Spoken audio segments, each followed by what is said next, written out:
Cumprimento a todos com a paz do nosso Senhor Salvador Jesus Cristo. O canal José Oliveira está apresentando Momento EBD, no qual estamos comentando as lições bíblicas editadas pela CPAD. Nós já estamos no terceiro trimestre de 2025, cujo tema é A Igreja em Jerusalém, Doutrina, Comunhão e Fé, a base para o crescimento da igreja em meio às perseguições. E estamos na lição 7, cujo título é Uma Igreja que não teme a perseguição. E o textual diz assim: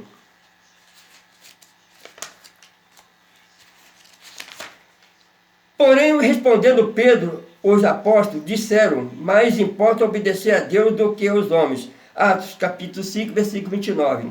E a verdade prática. Em relação à verdadeira igreja cristã, há duas verdades inegáveis. 1. A igreja será perseguida. E 2. Deus protegerá. E a leitura bíblica em classe está em Atos capítulo 5, versículo 25 ao 32, e depois Atos capítulo 12, versículo de 1 ao 5. Não vamos estar lendo para poder ganhar tempo. Vamos para a introdução. Desde o seu início, a igreja enfrenta oposição e perseguição por sua própria natureza. A fé cristã atrai sobre si a rejeição e a perseguição. Isso porque a fé cristã, por defender princípios exclusivos, muitas vezes se choca com os valores seculares e mundanos. Foi assim no primeiro século e é assim ainda hoje. Contudo, devemos destacar que a igreja não está sozinha nem abandonada no mundo. Deus é o seu dono, portanto o seu protetor. Vemos ao longo da história da igreja o Senhor agindo de diferentes formas para dar livramento e vitória ao seu povo. Assim, nessa lição, veremos como Deus faz isso, capacitando e empoderando o seu povo para viver no meio de um mundo hostil. A história da igreja primitiva é marcada não apenas por avivamento e crescimento, mas também por intensas perseguições. Desde os seus primeiros passos, a igreja teve de enfrentar oposição de líderes religiosos e autoridades civis e de uma sociedade hostil à mensagem do Evangelho. No entanto, em vez de recuar, os cristãos primitivos responderam com fé, ousadia e profunda confiança em Deus.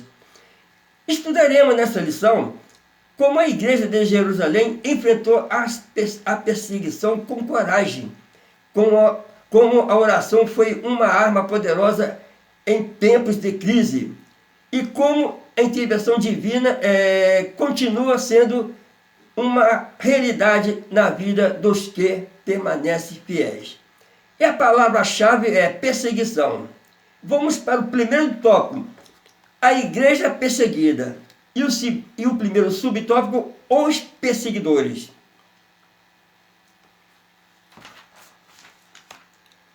Na Bíblia vemos que as autoridades religiosas da época dos apóstolos começaram a se opor à igreja. Atos 5 menciona três grupos, os sacerdotes, os saduceus e o capitão do templo. Os saduceus eram um grupo muito influente, com um grande poder político religioso. Eles tinham o apoio dos sacerdotes e dos anciões, e dentro dessas classes religiosas eram mais poderosos. Esse grupo já havia tentado atrapalhar o ministério de Jesus várias vezes, criando dificuldade sempre que podiam. Os anciões eram líderes judaicos influentes, representando tanto aspecto religioso quanto político, mas sem exercer funções sacerdotais no templo. Já o capitão do templo, mencionado também em Atos 4:1, era um sacerdote de nível inferior, mas que tinha autoridade policial dentro do templo. Esses grupos, cada um com sua influência, viram a igreja como uma ameaça e fizeram de tudo para impedir a pregação do Evangelho. No capítulo 5 de Lucas, menciona três grupos principais que se levantaram contra os apóstolos, que já foi, conforme já foi lido, que eram os sacerdotes, os saduceus e o capitão do templo. Todos eles pertenciam a estrutura religiosa dominante em Jerusalém e exercia grande influência sobre o povo e sobre o rumo da vida religiosa e política da nação judaica. Para esses líderes, a igreja representava não apenas uma divergência doutrinária, mas uma ameaça à sua posição de poder. Os saduceus, em especial, tinham uma visão bastante racionalista da fé. Eles não criam na ressurreição dos mortos, e nem em anjo ou espírito, o que colocava em total oposição à pregação dos apóstolos, cujo centro era justamente a ressurreição de Jesus Cristo. Era um grupo de elite sacerdotal ligado ao templo e detinha grande poder político por seu relacionamento próximo com Roma. Sua principal motivação ao perseguir os apóstolos não era apenas a discordância teológica, mas também o medo de perder a influência e o controle sobre o povo. Eles estavam mais preocupados em preservar sua autoridade do que em busca da verdade. Além dos saduceus, o sacerdote também se sentia ameaçado. Muitos deles faziam parte do Sinédrio e, mesmo sendo conhecedores da lei, deixaram se levar pelo ciúme e pela resistência à mudança. Eles viam os apóstolos como um homem sem formação rabínica, conformal, podemos dizer assim, mas que traía multidões e realizava sinais prodígios que confirmava sua mensagem. Isso gerava desconforto entre os líderes religiosos daquela época, pois colocava em xeque a autoridade que eles diziam possuir. A mensagem dos apóstolos era clara: Jesus, a quem eles haviam rejeitado e crucificado, era o verdadeiro Messias. Isso era inaceitável para o orgulho religioso deles. O capitão do templo, por sua vez, era uma espécie de chefe de guarda do templo. Embora fosse sacerdote de posição inferior, ele tinha autoridade para manter a ordem no recinto sagrado. Sua função incluía prender e interrogar qualquer pessoa que causasse tumulto ou pregasse algo que fugisse do controle da liderança religiosa. A atuação dele em prender os apóstolos mostra como todo o sistema institucional da época estava envolvido na tentativa de silenciar a igreja. Eles não agiam por zelo espiritual genuíno, mas para proteger a sua estrutura humana de poder e prestígio. Vamos para o segundo subtópico: a espera da perseguição. A perseguição dos judeus aos cristãos se dava em duas esferas: a religiosa, por ver a mensagem de Cristo como ameaça, e política. Os romanos procuravam aumentar o capital político com os judeus. Na esfera religiosa, Lucas registra que os religiosos judeus prenderam os apóstolos. À medida que os cristãos testemunhavam da sua fé com poder, ganhava mais e mais admiração popular. Muitos já haviam aceitado a fé, e esse número continuava crescendo. A inveja, portanto, provocou a ira desses líderes. Enquanto a igreja crescia, o velho judaísmo farisaico regredia. Na esfera política. Em Atos 12, de 1 a 5, vemos que a perseguição se dá na esfera estatal e é de natureza mais política na esfera pública. Ali o rei Herodes, um dos governantes que representava o Império Romano na Judéia, mandou executar Tiago e prendeu o apóstolo Pedro, sabendo que Pedro era um líder de destaque entre os apóstolos. Queria com isso aumentar o seu capital político perante os judeus, que se opunham à igreja. Entendemos aqui a perseguição contra a igreja do primeiro século se manifestava de maneira clara em duas frentes distintas, mas interligadas à no caso a religiosa, no caso política, conforme está lido aqui no texto. Então, essa dupla de oposição demonstra o quanto a mensagem do Evangelho confrontava não apenas o pecado individual, mas também o sistema inteiro que se sustentava sobre estrutura humana de poder e influência de tradição. A expansão da fé cristã ameaçava os interesses estabelecidos, provocando reações intensas, tanto das autoridades judaicas, quanto do aparato governamental romano daquela época. Então, em ambos os casos, alvo era silenciar a voz da igreja e frear o avanço do reino de Deus. Na esfera religiosa, os líderes judaicos se sentiam incomodados pelo crescimento da igreja. Lucas nos mostra que, enquanto os apóstolos pregavam com poder, o número de crentes aumentava significativamente. E esse crescimento, além de surpreendente, era desconcertante. No caso, era desconcertante para o crescimento. E, além de surpreendente, era desconcertante naquela época para os religiosos. O povo também se encantava com os sinais realizados pelos apóstolos e com simplicidade e autoridade com que anunciava Jesus como o Messias prometido. Então, aqui nós vemos que esse prestígio popular contrastava fortemente com o distanciamento e rigidez dos líderes religiosos, que via sua influência diminuir dia por dia. Movido por inveja, eles prenderam os apóstolos, tentaram impedir que a mensagem cristã se espalhasse ainda mais. O Evangelho, contudo, não pode ser aprisionado, pois ele é a verdade que é viva e de Deus em ação.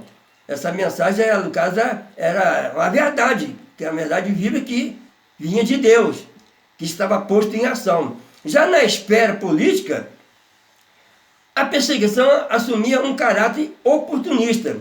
O texto de Atos 12 nos apresenta o rei Herodes Agripa I, um político hábil e astuto, o que buscava agradar os judeus para consolidar o seu domínio sobre a região. Ao perceber que os judeus se opunham veementemente à igreja, Herodes executou Tiago, irmão de João, e prendeu a Pedro.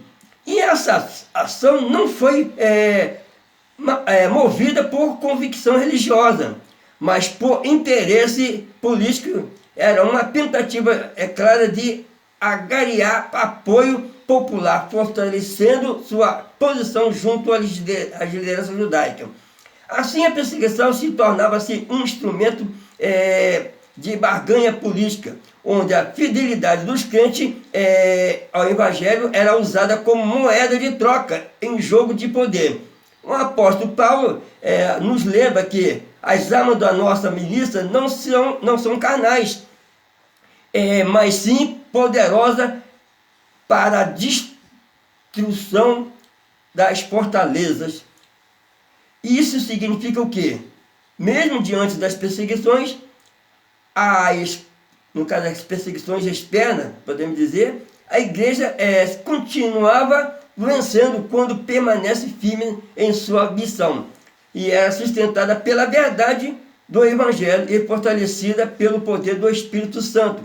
E a perseguição, ainda que dolorosa, é também uma confirmação que estamos no caminho certo, pois o mundo odeia o que não pode controlar e rejeita aquilo que expõe a sua escuridão, que estão nas trevas.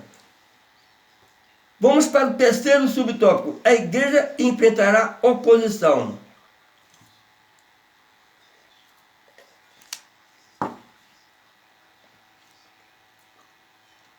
A igreja sempre enfrentará opositores. De um jeito ou de outro, isso acontece porque o cristianismo bíblico, por sua natureza, acolhe a todos, mas também estabelece princípios para quem deseja segui-lo.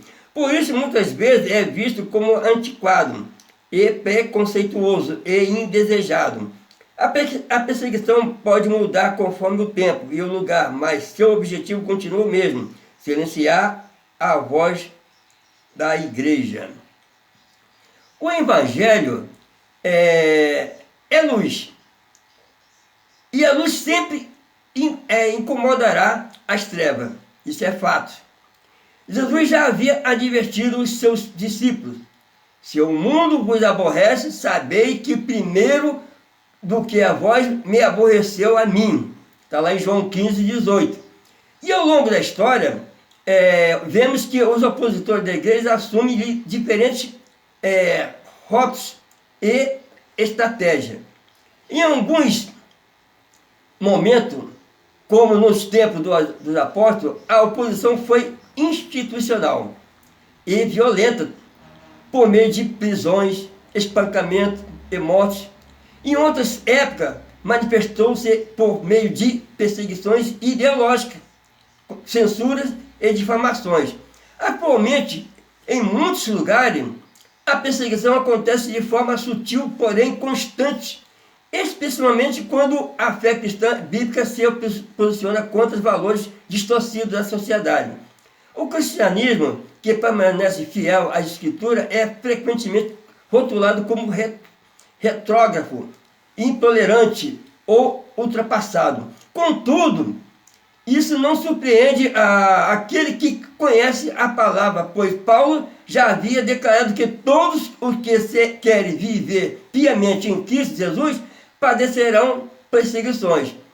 É necessário compreender que a oposição ao Evangelho não deve nos paralisar nem nos intimidar. Pelo contrário, deve nos lembrar que fazemos parte de um reino que não é deste mundo, que a nossa cidadania está nos céus. A oposição, por mais dura que seja, não pode vencer uma igreja cheia do Espírito Santo, firmada na palavra e comprometida com a verdade. Chegamos agora ao segundo tópico, a igreja protegida. E o primeiro subtópico, um anjo de Deus. Lucas destaca que em meio à perseguição, Deus provê livramento para os apóstolos. A igreja não era apenas perseguida, mas também protegida. Aqui a igreja contou com a presença de anjos, seres de natureza totalmente sobrenatural. Não é incomum a presença de anjos no livro de Atos. Eles estiveram presentes na libertação de Pedro na prisão, com Filipe em sua missão evangelística, em missão na casa do centurião romano, Cornélio, e com o apóstolo Paulo em alto mar. A Bíblia diz que eles estão a serviço daqueles que vão herdar a salvação. No capítulo 5 de Atos, após a prisão dos apóstolos, por causa da pregação do Evangelho, Lucas registra que um anjo do Senhor abriu de noite a porta da prisão. Esse fato nos mostra que a igreja primitiva não estava apenas debaixo da oposição, mas também sob proteção do céu. O mesmo Deus que permitiu a perseguição para fortalecer a fé de seus servos, também estende sua mão para livrá-lo quando lhe apraz. Os anjos do Senhor era enviado para impedir de maneira direta, provando que a igreja não estava sozinha em sua missão. Em diversas situações, anjos foram enviados por Deus para auxiliar, orientar e livrar os servos do Senhor. Quando Pedro foi preso novamente, foi um anjo que despertou e conduziu para fora da prisão, livrando-o de uma execução certa. Quando Filipe foi enviado ao caminho que descia de Jerusalém a Gaza, foi um anjo que lhe deu a direção. Na casa de Cornélio não foi diferente, foi o anjo que apareceu em visão, preparando o coração daquele centurião romano para ouvir o Evangelho. Então aqui nós também vemos aqui Paulo, ele enfrentava tempestade em alto mar, um anjo do Senhor lhe apareceu e assegurou-lhe que todos a bordo sobreviveria. A igreja do Senhor deve portanto, manter a sua fé firme mesmo em meio à oposição, sabendo que o céu está atento a cada situação.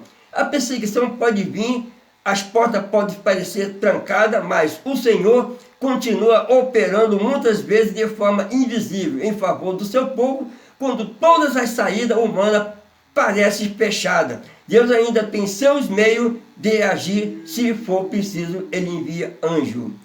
Vamos para o segundo subtópico, a intercessão da igreja. Em Atos 12:5, diz que a igreja fazia contínua oração por Pedro. O mesmo texto bíblico mostra um anjo no cenário de libertação de Pedro, também revela a igreja como um agente ativo nessa libertação. Não teria sentido Lucas destacar o papel da igreja intercedendo por Pedro se isso não tivesse nenhuma relevância. É evidente que Deus é soberano, age como quer, quando quer. A morte de Tiago, irmão de João, é mencionada anteriormente e não temos uma explicação no texto bíblico do porquê Tiago não foi libertado. Contudo, esse evento certamente causou um impacto na igreja, levando a orar ainda mais fervorosamente por Pedro. Deus respondeu à oração da igreja e libertou Pedro. No mesmo episódio em que o anjo do Senhor intervém milagrosamente para libertar Pedro, Lucas também registra o clamor da igreja como um fato importante. Isso não é coincidência, tampouco apenas uma formação paralela.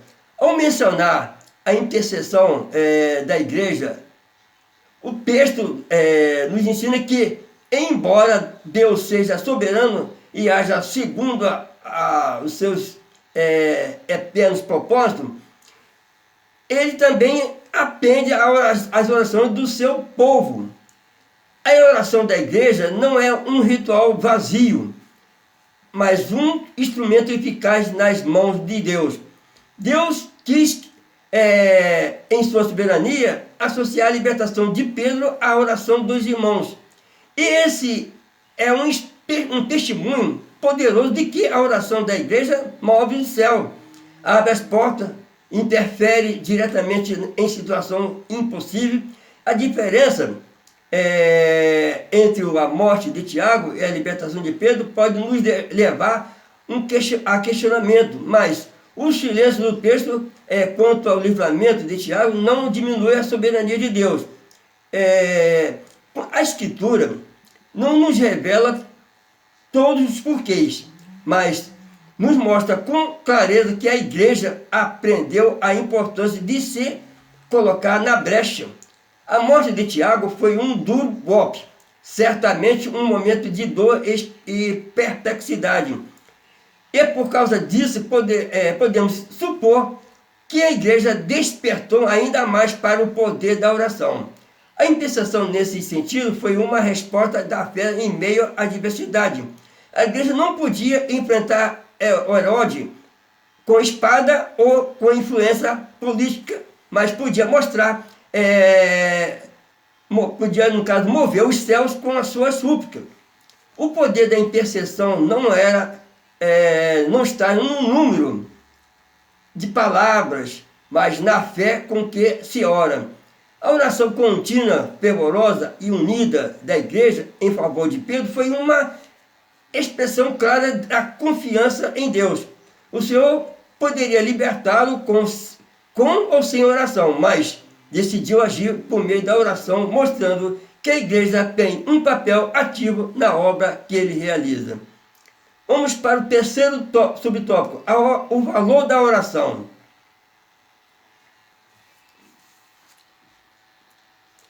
Essa passagem bíblica, assim como muitas outras, mostra o grande valor da oração.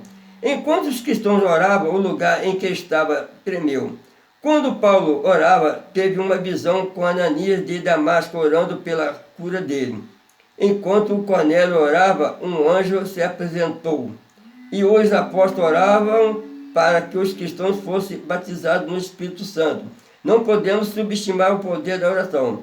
a conhecida frase: muitas oração, muito poder, pouca oração, pouco poder, ainda continua atual. Após orarem, os discípulos experimentaram um terremoto espiritual que abalou o lugar onde estava reunido, sinalizando que Deus estava presente e aprovando a fé e ousadia daqueles crentes. E essa manifestação extraordinária do Espírito foi uma resposta direta à oração da igreja. O texto diz que todos foram cheios do Espírito Santo e passaram a anunciar com ousadia a palavra de Deus. Isso mostra que a oração tem poder de renovar, fortalecer e capacitar os servos de Deus para a missão. Outro exemplo está em Atos 9, 11 e versículo 12, quando Saulo de Tarso se encontrava cego e arrependido, orando em Damasco. Deus respondeu às suas orações através de uma visão e também moveu outro servo, Ananias, para ir ao seu encontro. Mais uma vez vemos como a oração é um elo poderoso entre o céu e a terra. A oração de Saulo preparou o caminho para a restauração de sua visão e o início de um ministério que mudaria o mundo. Ao mesmo tempo, Deus também falou com Ananias durante a oração, mostrando que esse tempo com Deus não é apenas uma via de uma única, mas um momento de diálogo espiritual onde o crente ouve e é direcionado por Deus. Em Atos 10, 3, encontramos o centurião Cornélio, um homem temente a Deus em oração. Ele não fazia parte do povo judeu, mas seu coração sincero e as suas orações constantes chamaram a atenção dos céus. A resposta foi imediata. Um anjo foi enviado com instruções claras para que Cornélio chamasse Pedro, que lhe anunciaria o evangelho da salvação. E esse episódio foi tão importante que marcou o início da expansão do evangelho entre os gentios. Tudo começou com uma oração. Não menos importante é o que ocorre em Atos 8:15, onde Pedro e João oraram pelos novos crentes em Samaria para receberem o Espírito Santo. A oração, nesse caso, se torna instrumento através do qual a promessa do Pai se concretiza na vida do que havia crido. Diante desses exemplos, torna-se impossível subestimar o valor da oração. Ela é uma arma espiritual, um instrumento de revelação e também uma fonte de poder em um meio de comunhão profunda com Deus Todo-Poderoso. Chegamos agora ao terceiro tópico, a igreja destemida. E o primeiro subtópico, testemunho com poder. Tão logo foram libertos, os apóstolos começaram a testemunhar de sua fé. De nenhuma forma se sentiram intimidados. Estavam capacitados pelo poder do alto. Não é por acaso que o livro de Atos já foi denominado por antigos escritores de os Atos do Espírito Santo. Vemos o Espírito Santo operando por todo o livro, mesmo quando o seu nome não é mencionado. Ele é a fonte de poder da igreja. Sem o Espírito Santo, a igreja perde o seu testemunho e se torna inoperante. Atos 5:25 relata que, em vez de fugirem e se esconderem, os apóstolos estavam novamente no templo, ensinando o povo. Essa postura revela um nível extraordinário de coragem e de convicção, algo que não pode ser explicado apenas por motivação humana. Eles haviam sido capacitados pelo poder do Espírito Santo, e é esse poder que move a igreja em sua missão. Mesmo diante da perseguição, essa coragem não era fruto de simples entusiasmo ou resistência emocional. Ela era resultado direto do derramamento do Espírito Santo, conforme prometido por Jesus antes da sua ascensão. Mas, aí como diz assim, mas receberei a virtude do Espírito Santo que há de vir sobre vós, e ser-me-eis testemunha. E é esse poder que impulsiona e continua continua pregando, ainda que o ambiente fosse de oposição e risco. A igreja de Atos não testemunhava apenas com palavra, mas com uma autoridade espiritual que impactava profundamente os seus ouvintes. A pregação vinha acompanhada de sinais e transformação de vidas, e acima de tudo, de uma ousadia sobrenatural que não podia ser detida por prisões e açoite ou ameaça. Essa é uma das razões pelas quais muitos estudiosos preferem chamar de livro dos Atos, do Espírito Santo, em vez de Atos dos Apóstolos, embora os apóstolos sejam personagens centrais. É o Espírito Santo quem atua do início ao fim, dirigindo, capacitando, consolando, operando maravilha por meio da igreja. Chegamos agora ao segundo subtópico, o convicto de sua fé. Lucas registra a ousadia do testemunho de Pedro. Nesse texto temos uma clara defesa dos valores cristãos. Ele mostra que a igreja primitiva não negociava a sua fé, mesmo que isso lhe custasse caro. A mesma referência também é muitas vezes usada para justificar a desobediência civil por parte da igreja em relação ao Estado, quando este age contrariamente aos princípios adotados por aquela. De fato, isso está em foco. Contudo, não se trata de uma mera desobediência civil ou rebeldia, mas de uma defesa consciente daquilo que a igreja crê como fazendo parte da sua natureza e essência, e que, por conta disso, não pode, de forma alguma, ser negociado. Aqui nós vemos ainda nesse capítulo 5 de Atos, versículo 29, que diz: mas importa obedecer a Deus que aos homens. Não é apenas uma frase corajosa pronunciada por Pedro, mas uma expressão profunda de convicção da igreja primitiva. Trata-se de um testemunho claro de que, para os primeiros cristãos, a fidelidade a Deus estava acima de qualquer imposição humana. Essa convicção não surgiu de um sentido de rebeldia, nem tampouco de um espírito de confronto com as autoridades. Ao contrário, ela nasceu da consciência de que a obediência à vontade divina era o princípio inegociável, ao que fazia parte da própria identidade da igreja. Pedro não estava falando apenas por si, mas como representante de uma igreja que entendia seu chamado em sua missão. A fala de Pedro em Atos 5:29 não se trata, portanto, de uma afronta às autoridades ou de uma tentativa de subverter a ordem, mas de uma postura firme diante da ameaça e do silenciamento. A igreja não poderia deixar de anunciar a ressurreição de Jesus, porque essa verdade era o coração da fé cristã. Abandoná-lo significaria, no caso, negar tudo aquilo que havia visto, ouvido, experimentado. Em tempos em que a fé cristã é constantemente desafiada, é fundamental que a igreja atual aprenda com esses exemplos. A igreja de hoje precisa aprender com esses exemplos.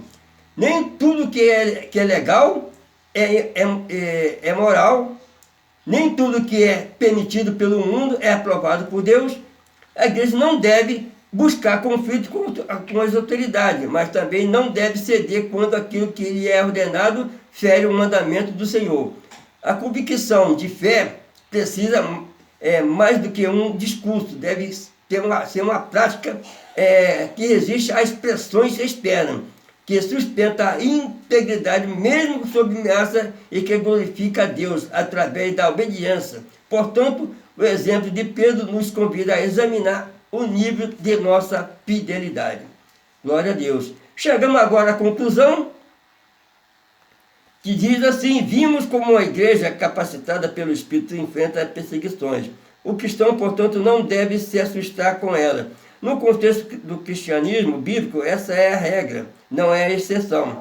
Ninguém gosta de ser perseguido, contudo a Escritura nos previne a respeito da realidade da perseguição na jornada cristã.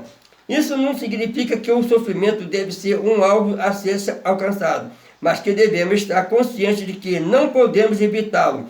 Portanto, o nosso foco deve estar em Deus, pois Ele é quem pode nos guardar e capacitar no reino do sofrimento.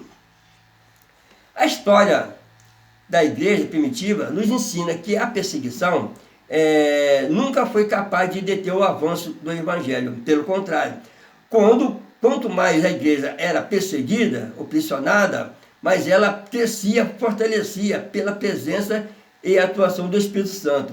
Deus protege e sustenta e capacita seu povo para enfrentar os desafios e as oposições do mundo. Assim como os discursos do passado são chamados hoje a permanecer firmes, convictos da nossa fé e ousados na proclamação da verdade, sabendo que a missão da igreja é inegociável e que o Senhor é quem cuida de nós.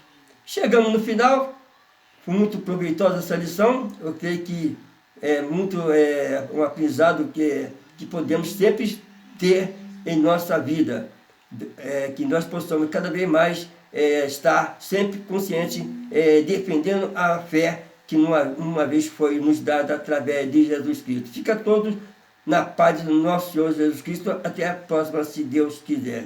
Amém.